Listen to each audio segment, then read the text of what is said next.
Welcome back to the Geekcentric podcast, and welcome to our quickfire review for LEGO Star Wars Terrifying Tales.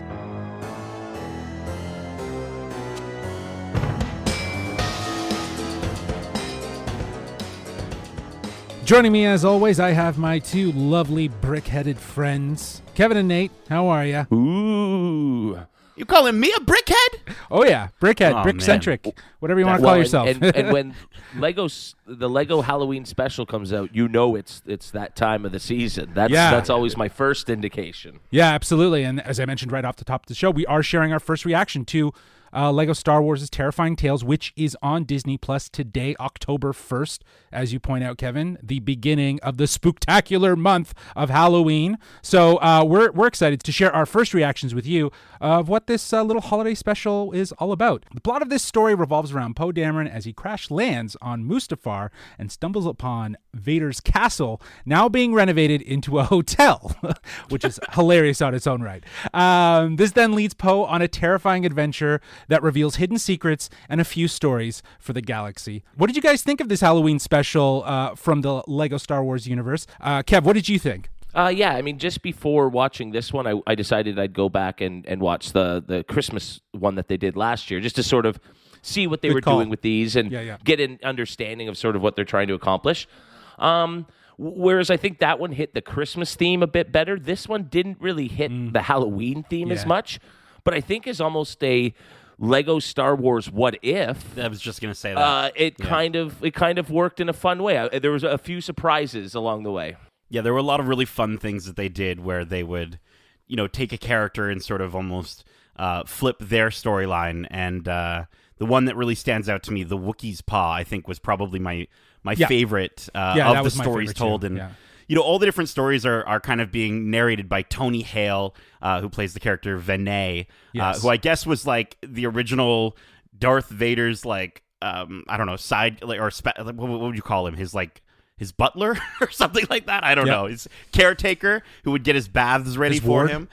His ward, sure. The whole thing was really fun, and I thought, Dana Snyder as Grabala the Hutt was definitely a standout throughout the episode, just sort of, slowly trudging along and getting upset with all the money that he was losing or potentially gaining. I did have a good time and definitely a lot of smiles on my face as I was watching. Well, I think one of the most surprising things for me was we got the backstory of a sequel trilogy character that they couldn't manage to give us over those three movies.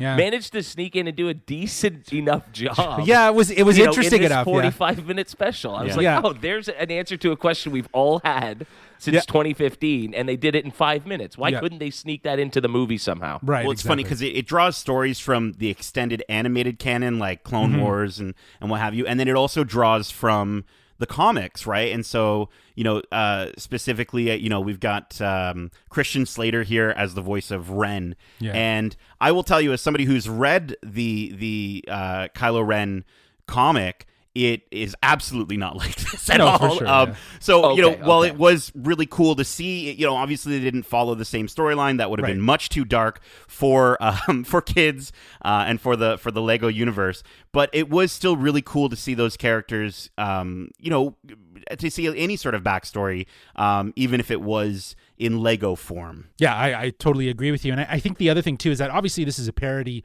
of Star Wars. It's having fun. It's being inspired. It's taking things to sort of a light, funny nature. And then on top of that, with each of these sort of little vignette stories, there's another layer of parody that's built into it, right? The first one being very retro 80s vibe. When you see it, you'll know what we mean. But it's funny how they were just able to find a way to kind of make everything sort of fit. And I think you're right, Kevin. I think that they didn't necessarily hit that Halloween mark, but I feel like even Simpsons, as I referenced Treehouse of Horror, they are still going like down this route of just doing stories that are sort of scary or bizarre, and classifying as Halloween. After about the 7th or 8th Treehouse of Horror, it just becomes, here's three movies that we're going to parody, and they're not even horror movies necessarily most of the time now. Yeah, I think there's like some moments where characters are dressed up in what we would consider Halloween costumes.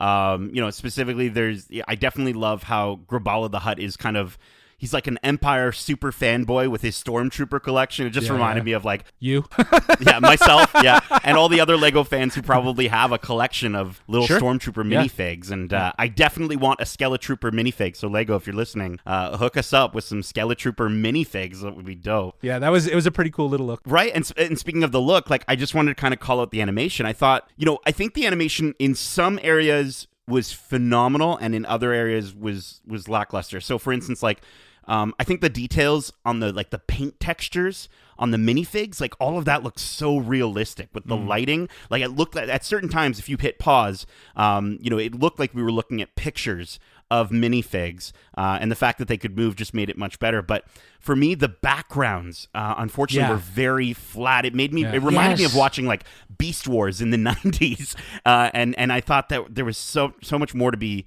There was such a contrast between how much they put into the characters. Obviously, they're what take up the majority of the screen, so that's fine. But those backgrounds could have really used some love.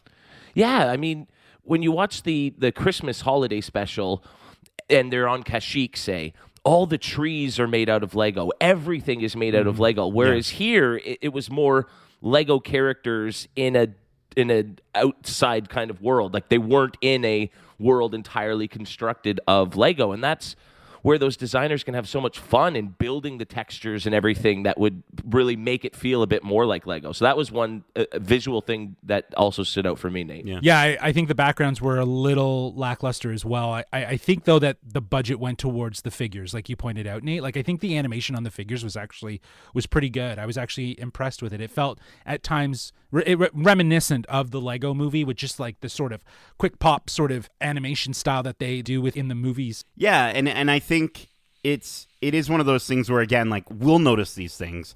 I don't know how much kids are going to notice these things, sure. Right? Obviously, they're going to be obsessed with the cool ships and with the Lego, and they're seeing toys come to life.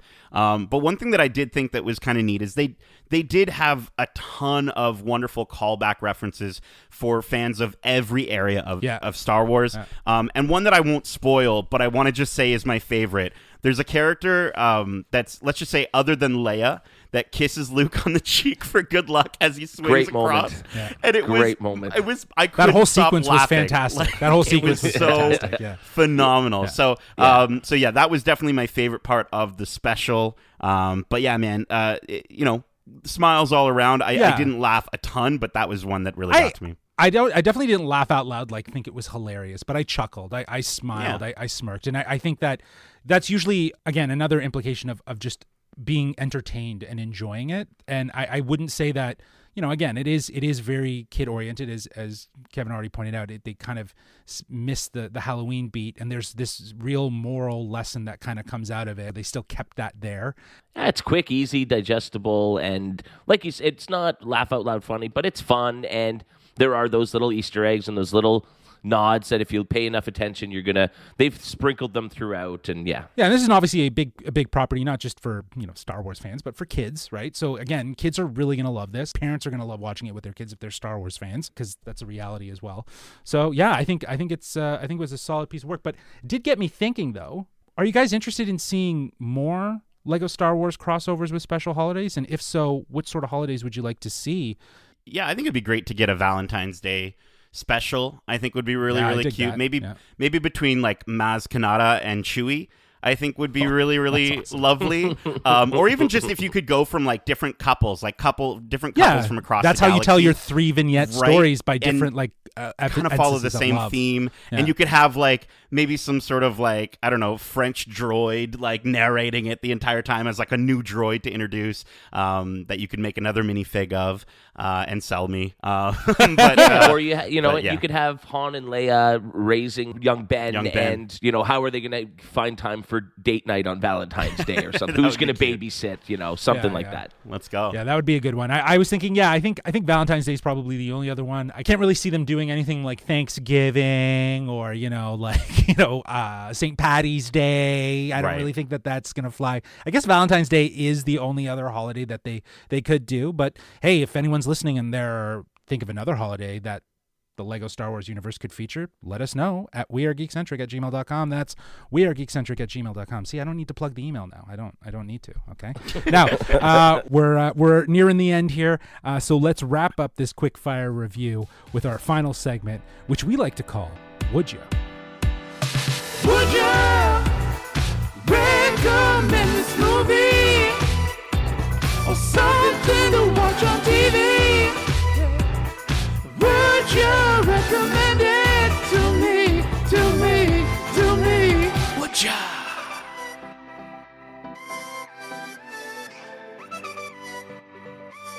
All right, so now after watching this Halloween special from the Lego Star Wars universe, I gotta know, would you recommend this to a Star Wars fan or a Halloween fan or both? Kev, why don't you start?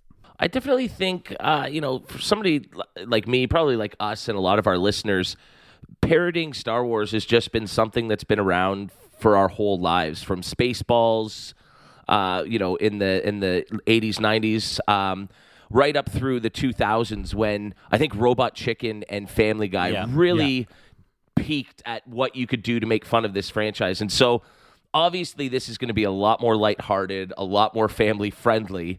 But there's still enough charm in there that I do honestly think that a Star Wars fan could sit down for 45 minutes and find things to enjoy out of this. And there's nothing overwhelmingly bad about it that I would say would deter me. So I would definitely recommend it for fans of Star Wars, fans of Lego. Just maybe not somebody looking for something specifically Halloween. Right. There might be something coming out on Disney Plus shortly that might fill that niche a little bit better. Right. There you go. Nate, how about yourself? Would you recommend it to a Star Wars fan, a Halloween fan? Who's this for? Yeah, I definitely would recommend it to Lego fans, to Star Wars fans, and Halloween fans. I don't know if they're going to get as much out of it because I don't think it's going to be something that is going to be memorable as something, like, oh, this is a classic Halloween thing that I need to watch every Halloween.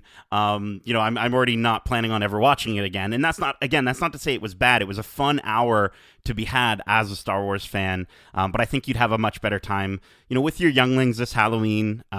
So I definitely recommend it if you're in that situation to give it a watch. If you've got some younglings around that you want to celebrate the Halloween times with after doing some trick or treating, man, it's a good time. Yeah, echoing what you guys are already saying, this isn't tailored for Halloween fans. This special does play with Halloween tropes and those sort of things, but this is like a delight for Star Wars fans because, again, parody is so intrinsically tied to Star Wars now. The Christmas special that Kevin, you referenced, I watched it last year, and I feel like they really leaned into some of the parody qualities there. They had fun with the story, and I feel like this Halloween special really does kind of continue the same sort of vibe and the same sort of energy, which is a delight, and it has fun with Star Wars. It's a bit different. It doesn't take it seriously. So I think if you have younglings, like Nate said, you're definitely going to want to sit down and watch it with them. And if you're a Star Wars fan in general, I think, you'll enjoy it. So cool. Well, with that in mind, let's move into just giving our final scores before we say ta-ta to this review. Nate, let's start with you. It's a fun time to be had with the kids this Halloween. Solid 3.5 out of 5 Lego bricks. Yeah, definitely recommend for families and kiddos and fans of Star Wars. I would give this a 3.6 out of 5 lightsaber carved pumpkins. Again, continuing what we've already said, great for Star Wars fans, not really great for Halloween fans.